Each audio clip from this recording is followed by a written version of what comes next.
कब्रिस्तान में बच्चों से करवाई सफाई। काल के गर्भ में बच्चे करते रहे पढ़ाई। मौत के घर में शिक्षा का मंदिर। यह है सूबे के सरकारी स्कूलों की सच्चाई।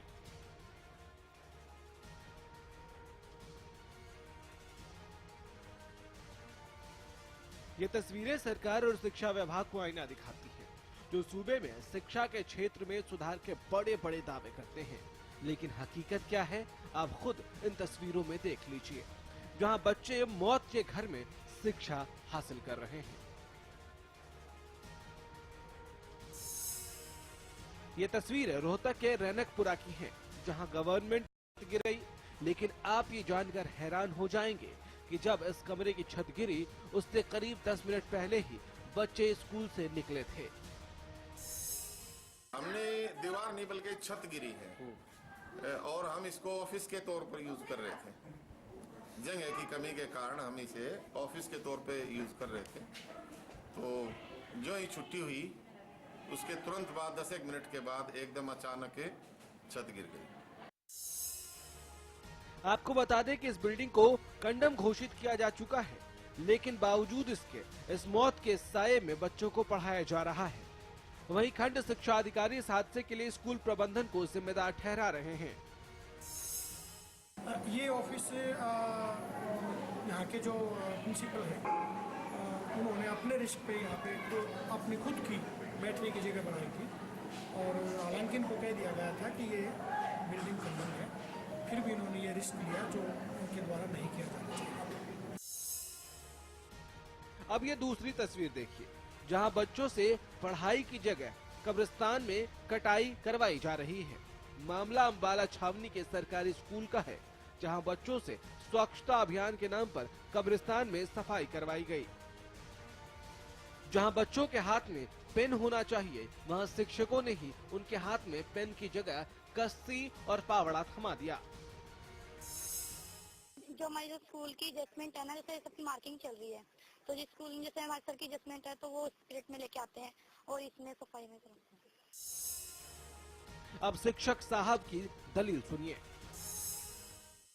ये सर हमने स्वच्छता अभियान के थ्रू, जो प्राइम मिनिस्टर का अपना प्रोग्राम था, उसके थ्रू ये एरिया लिया था पौधारोपण के लिए और थोड़ी सफाई के लिए।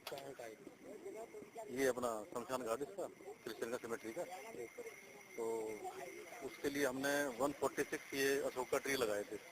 देख रहे हैं ना आप, ये लगाए थे। तो अभी थोड़ा घास सा हो गया तो उसकी सफाई करवा रहे थे।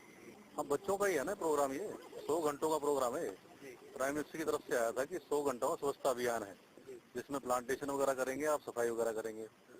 तो ये सेफ एरिया, तो थोड़ा जानवरों से पौधे वौधे बचा लें, उसके लिए फिर ये लिया था हमने।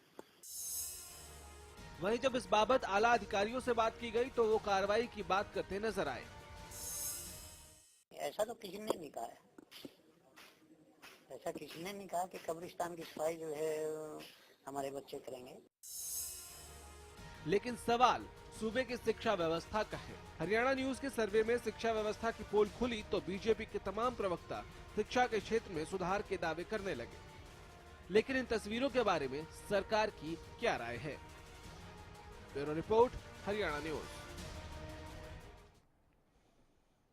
तो आज इसी पर चर्चा करेंगे कि क्यों सूबे में शिक्षा व्यवस्था बदहाल है, क्यों सूबे में लाख दावों के बावजूद शिक्षा का माहौल और शिक्षा जहां हासिल करते हैं यानी कि स्कूल की स्थिति दुरुस्त नहीं हो रही है, क्यों बड़े बड़े दावे करने में सरकार और विभाग लगा है और क्यों सच्चाई से आंखें चुराने की कोशिश कर रहा है। इन तमाम चीजों पर आज हम करेंगे चर्चा। हमारे साथ ओपी सहरावत जी शिक्षाविद हैं, स्टूडियो में मौजूद हैं अतिथि के रूप में। सहरावत साहब, बहुत स्वागत है आपका। जी। ओपी जी, ये दो जगह की तस्वीरें हमने दिखाई, दो जगह का हाल बताया हमने। एक तो रोहतक में कैसे स्कूल की एक कमरे की छत गिर गई और सिर्फ 10 मिनट पहले ही बच्चे वहां से निकले थे। भगवान का शुक्र है कि 10 मिनट के बाद ये छत गिरी, वरना बहुत बड़ा हादसा हो सकता था। पहली जो खबर है वो ये है। दूसरी अंबाला से, जहां कब्रिस्तान की सफाई हमने दिखाई तस्वीरों में कि सफाई बच्चों से करवाई जा रही है स्वच्छता अभियान के नाम पर। तो अंबाला पे पहले आप तस्वीरों को देखकर क्या टिप्पणी करेंगे? क्या ये ठीक है, करवाया जाना चाहिए स्वच्छता अभियान के नाम पर? देखिए, ये बच्चों को जो पढ़ने का उनका कार्य है, उनसे इस प्रकार के जो कार्य करवाना ये बड़ी निंदनीय बात है। और सरकार को ये सोचना चाहिए कि ये बच्चे जो पेरेंट्स हैं वो शिक्षा प्राप्त करने के लिए भेजते हैं, ना कि उनको एक्स्ट्रा इस प्रकार के वर्क कर रहे हैं। और ये स्वच्छता अभियान के नाम पर अगर सरकार कितने दावे करते रही है, फोटो खिंचाती रही है और ये पोल खुल रही है कि भाई बच्चे जब फील्ड में आ गए जिसने पढ़ना है तो कहाँ स्वच्छता अभियान और क्या वो है। और प्राइम मिनिस्टर का नाम लेते हैं, कहीं सरकार का नाम लेते हैं। तो सरकार को चाहिए कि इनकी व्यवस्था की जाए। जिस स्कूल में सफाई का काम नहीं है वहाँ सफाई कर्मचारी रखे जाएं। बड़े बड़े स्कूल हैं उसमें एक ही सफाई कर्मचारी है, वो भी टाइम पर आता है नहीं आता है, कौन सफाई करता है नहीं करता, उसे निकाल नहीं सकते। तो ये बुरा हाल है, इसमें बुरा हाल है। कमलप्रीत हमारे संवाददाता जो है फोन लाइन पे हैं। कमलप्रीत, आप सुन पा रहे हैं हमें? लगता है फोन डिस्कनेक्ट हो गया है। एक बार फिर से संपर्क करने की कोशिश करेंगे कमलप्रीत से और उनसे जानने की कोशिश करेंगे कि जब अधिकारियों से मिले तो उनका रवैया क्या था। हर्षवर्धन रोहतक से हमारे साथ संवाददाता फोन लाइन पे हैं। हर्ष, ये जो कमरा गिरा, ये कितनी पुरानी बिल्डिंग थी स्कूल की? जी देखिए, आपको बता दें कि ये कल रहनेपुरा के अंदर स्कूल की छत का कमरा है जो गिर चुका है और पहले भी ये जो बिल्डिंग है वो जर्जर हो चुकी है और इसको जर्जर घोषित किया जा चुका है। और ये तो गनीमत रही कि उस वक्त ये स्कूल जो है 2 शिफ्टों में लगता है। पहली शिफ्ट की छुट्टी होने के मात्र 10 मिनट के बाद ही जिसके अंदर प्राचार्य बैठते थे उस कमरे की छत गिर गई, वरना कोई ना कोई अनहोनी भी हो सकती थी। जी, और ये बहुत बड़े बड़े ये जो, क्योंकि ये पुराना कंस्ट्रक्शन हम देख पा रहे हैं तस्वीरों में भी, ये बड़े बड़े लोहे के रॉड्स हैं और जो मटेरियल, बिल्डिंग मटेरियल इस्तेमाल है वो पुराने कंस्ट्रक्शन की चीजें हैं, तो बहुत बड़ा हादसा होता।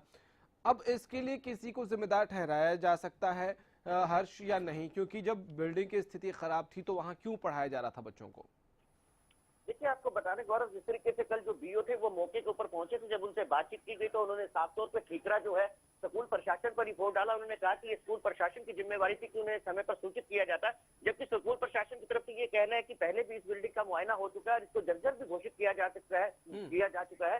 उसके बावजूद भी बीओ का इस तरीके का बेतुकी बयान देना कहीं ना कहीं जो है इसको संशय के घेरे में ला रहा है कि कहीं ना कहीं जो है अपने ऊपर जो बात आ रही है उसका जो ठीकरा है वो प्रशासन के ऊपर फोड़ा जा रहा है। इसमें दो बातें हो सकती है हर्ष, या तो उन साहब को, क्योंकि भाई बड़े अधिकारी हैं, बहुत काम होता है, बहुत सारी बातें होती हैं, तो उनको या तो हो सकता है उनको मालूम ही ना हो कि उनके अधिकार क्षेत्र में इतना बड़ा हादसा होने की संभावना नजर आ रही है। आप रहिए हमारे साथ लाइन पे। शेरावत साहब, एक बात बताइए कि बीओ कह रहे हैं कि पहले इन्फॉर्म नहीं किया, जबकि स्कूल साफ कह रहा है कि इसका मुआयना हो चुका है, इसको जर्जर घोषित किया जा चुका है। बीओ साहब को पता ही नहीं था या सिर्फ बचने के लिए एक ऐसी बात कह दी उन्होंने?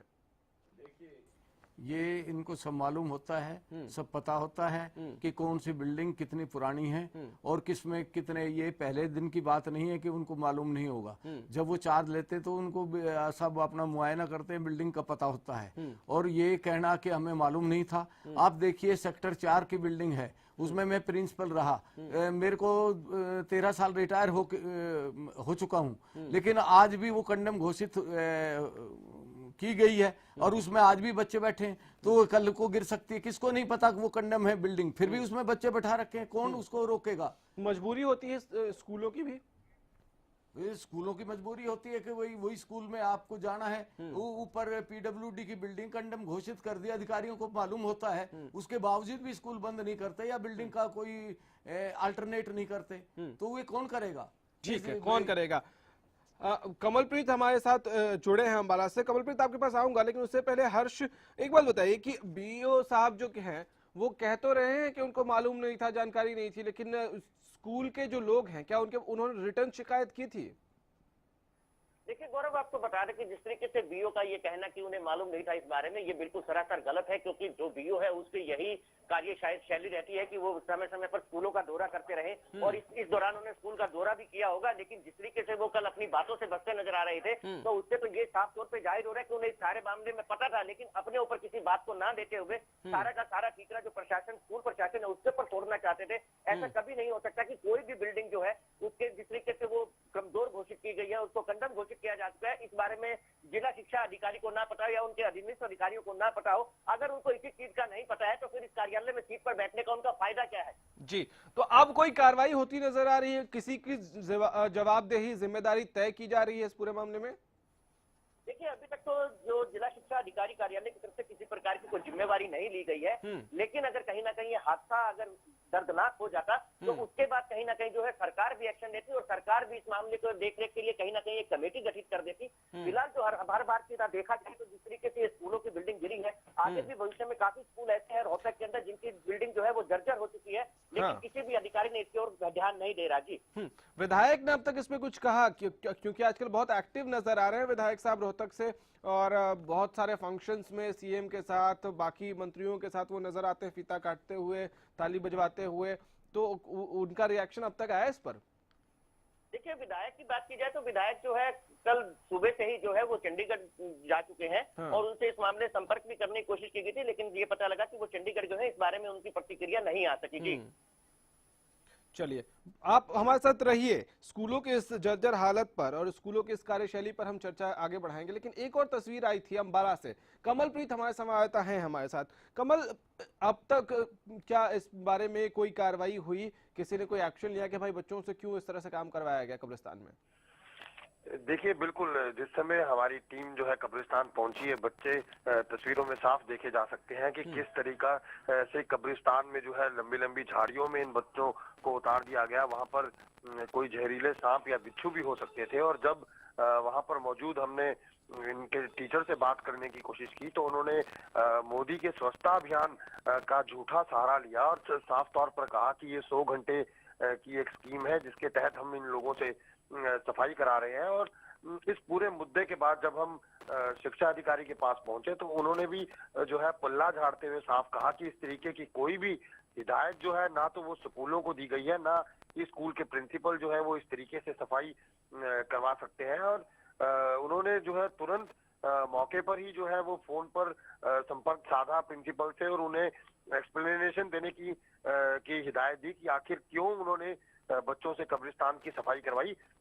बड़ी बात यह है कि अपने बच्चों को जो है वो लोग स्कूल भेजते हैं पढ़ने के लिए, लेकिन अगर स्कूल के समय में इस तरीके से स्वच्छता अभियान का नाम लेकर कब्रिस्तान की सफाई कराई जाएगी तो ये अपने आप में एक बड़ा सवाल है।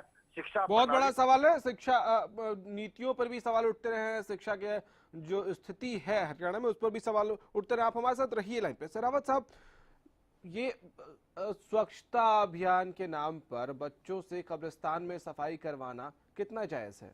ये बिल्कुल नाजायज बात है और ये ऐसा मतलब होना बिल्कुल कदाचे नहीं चाहिए, क्योंकि जो बच्चे हैं उनका अर्थ ये नहीं है कि भाई वो कब्रिस्तान में जाकर, अगर किसी दिन कोई कर्मचारी, सफाई कर्मचारी ना आए तो स्कूल में भी करवाना गलत है। अगर फिर भी स्कूल की सफाई के लिए तो ये हो सकता है कि बच्चे चलो बैठेंगे, लेकिन कब्रिस्तान में जाकर के बाहर सफाई करना और इस प्रकार से बच्चों को कुछ हो जाए, कोई बात हो जाए तो उनके पेरेंट्स या दूसरे वो क्या इस बात का बोलेंगे कि ये एजुकेशन डिपार्टमेंट में क्या कर्मचारियों की कमी है? क्यों नहीं कर्मचारी लगाए जाते? क्यों नहीं वो सफाई की तरफ ध्यान देते? क्यों बच्चे करते हैं? और तस्वीरों में भी हम दिखा रहे हैं अपने दर्शकों कैसे जंगल सा हाल है, झाड़ियां हैं बड़ी बड़ी, और वहां सांप बिच्छू कुछ भी हो सकता है, और अगर उस दौरान कोई हादसा हो जाता है तो जवाबदेही किसकी होगी, जिम्मेदारी किसकी होगी? दोनों तस्वीरों में सवाल सबसे अहम यही उठ रहा है दोनों जगह कि जवाबदेही और जिम्मेदारी क्यों किसी की फिक्स नहीं की जा रही, क्यों नहीं तय की जा रही। एक छोटा सा ब्रेक लेंगे, जल्द लौट रहे हैं।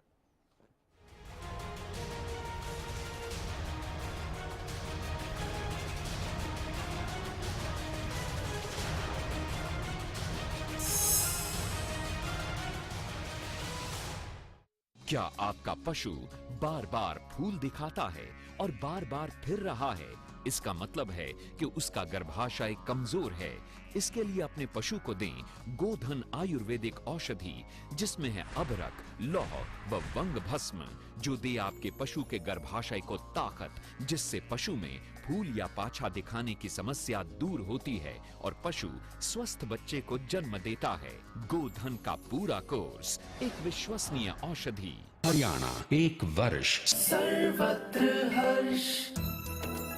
देखिया भाई, इस सरकार ने ऑनलाइन सुविधा देके लाइन छोटी करा दी। भाई वो कमाल तो ई उपचार प्रणाली का है। इससे एक बार पंजीकरण कराने पर राज्य के सभी सरकारी अस्पताल में मरीज का पूरा रिकॉर्ड रहा है। हाँ भाई, इससे किसी भी अस्पताल में मरीज का इलाज आराम तो हो जाएगा। अरे सुविधा तो गणी से भाई, इलाज का खर्चा भी बच रहा है। अरे और तो और अस्पताल और स्वास्थ्य केंद्र में दवाइयाँ मुफ्त मिलने लाग रही है। अब सस्ते दामों पर MRI और CT स्कैन भी हो जावे से। लोग गाना गणाए फायदा हो रहा है। सरकारी अस्पताल में डायलिसिस और प्लेट की सुविधा मिल रही है। सरकार प्रत्येक अस्पताल में चिकित्सा अधिकारियों की नियुक्ति कर रही है। हमारे यहाँ अस्पताल में इलाज अच्छा हो रहा है और सुविधाएं भी घनी है। इबे तो यार शुरुआत से घना काम होने लग रहा है।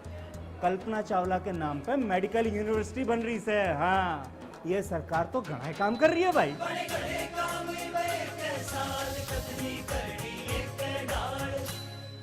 गुलमोहर सिटी NH65 पर स्थित कैथल की सबसे सुंदर टाउनशिप अब आपके लिए लेकर आए हैं फ्री होल्ड प्लॉट्स, विलास और independent floors. Gulmohar city boundary walls और एक्सक्लूसिव गेटेड सिक्योरिटी से सुसज्जित, जिसमें है sports club, club house, lush green park और भी बहुत कुछ।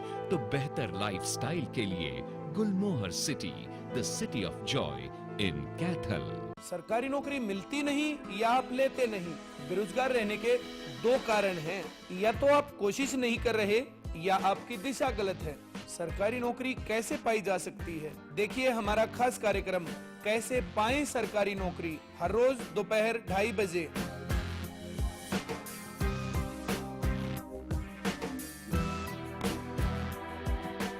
गुलमोहर सिटी NH65 पर स्थित कैथल की सबसे सुंदर टाउनशिप अब आपके लिए लेकर आए हैं फ्री होल्ड प्लॉट्स, विलास और independent floors. Gulmohar city boundary walls और एक्सक्लूसिव गेटेड सिक्योरिटी से सुसज्जित, जिसमें है sports club, club house, lush green park और भी बहुत कुछ। तो बेहतर लाइफस्टाइल के लिए Gulmohar city, the city of joy in Kaithal. बड़े घने काम पे एक साल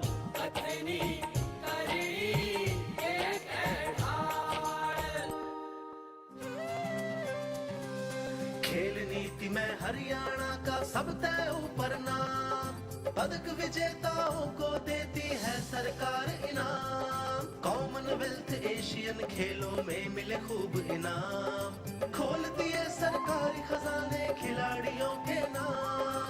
वर्तमान हरियाणा सरकार ने प्रदेश में खेलों को बढ़ावा देने के लिए नई खेल नीति बनाई है, जिसके तहत ओलंपिक में पदक जीतने वाले खिलाड़ियों के साथ साथ एशियन खेल और कॉमनवेल्थ खेलों में देश के लिए पदक जीतने वाले खिलाड़ियों को दी जाने वाली इनामों की राशि में भारी बढ़ोतरी की गई है। इसके साथ साथ एशियन खेलों और कॉमनवेल्थ खेलों में प्रतिभागिता करने वाले खिलाड़ियों के इनामों में भी बढ़ोतरी की गई है। हरियाणा 1 वर्ष सर्वत्र हर्ष।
ब्रेक के बाद एक बार फिर से आपका स्वागत है। हम बात कर रहे हैं शिक्षा व्यवस्था की, हम बात कर रहे हैं उस व्यवस्था की जिसमें बच्चों के जिंदगी के साथ भी रिस्क लिया जा रहा है। दो खबरें हम दिखा रहे हैं। रोहतक की खबर जहां एक छत गिर गई स्कूल की, ये तस्वीर आप देख रहे हैं, और दूसरी खबर अंबाला से जहां कब्रिस्तान में जो जंगल वाली स्थिति थी उसकी साफ सफाई स्कूल के बच्चों से करवाई गई। सहरावत साहब हैं हमारे साथ। सहरावत जी, एक बात बताइए कि ऐसी परिस्थितियों के लिए क्या जवाबदेही और जिम्मेदारी तय होनी चाहिए? लोगों के खिलाफ एक्शन होना चाहिए ऐसे स्कूल के खिलाफ या ऐसे ऑफिसर्स के खिलाफ? देखिए, टीचर को तुरंत बर्खास्त सस्पेंड कर देना चाहिए। जहां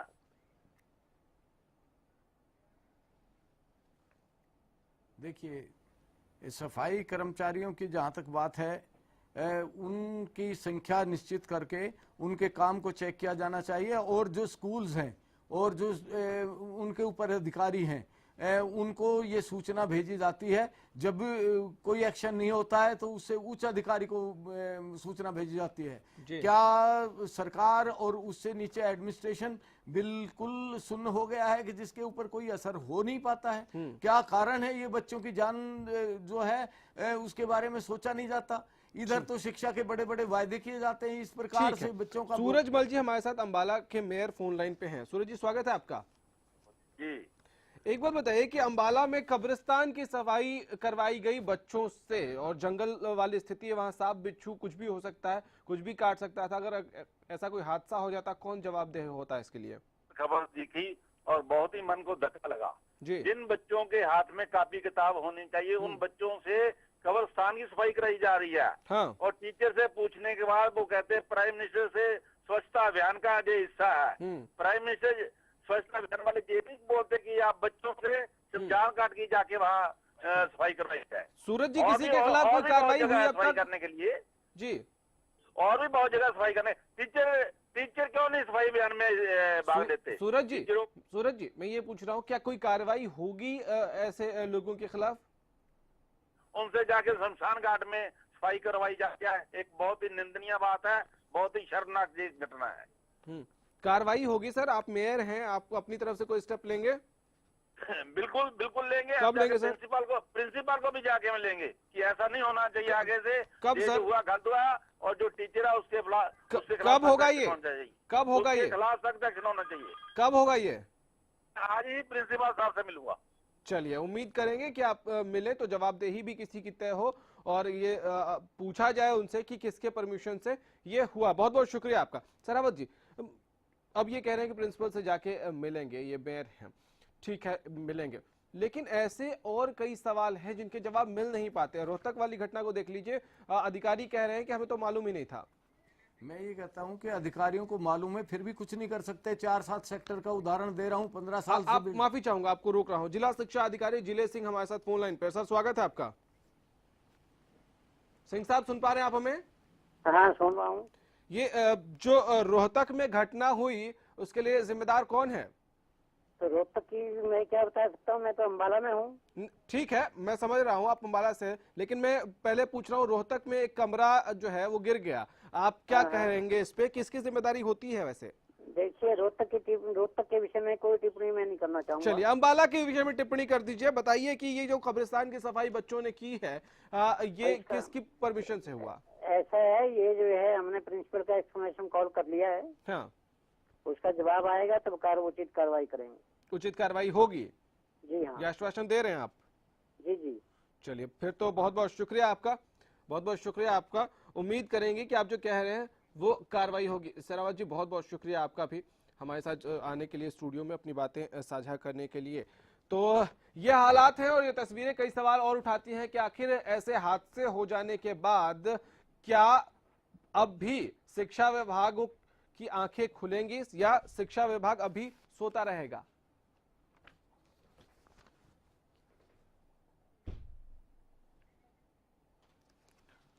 तो दोनों ही तस्वीरों ने बहुत सारे सवाल उठाए हैं, लेकिन उम्मीद करेंगे कि इन तस्वीरों को देखने के बाद कम से कम शिक्षा विभाग और प्रशासनिक अधिकारी जाके और लोगों के खिलाफ जवाबदेही तय करके कार्रवाई हो। जिन लोगों के ऊपर ये जिम्मेदारी बनती है, जिनकी ये जवाबदेही बनती है, उनके खिलाफ कार्रवाई भी हो।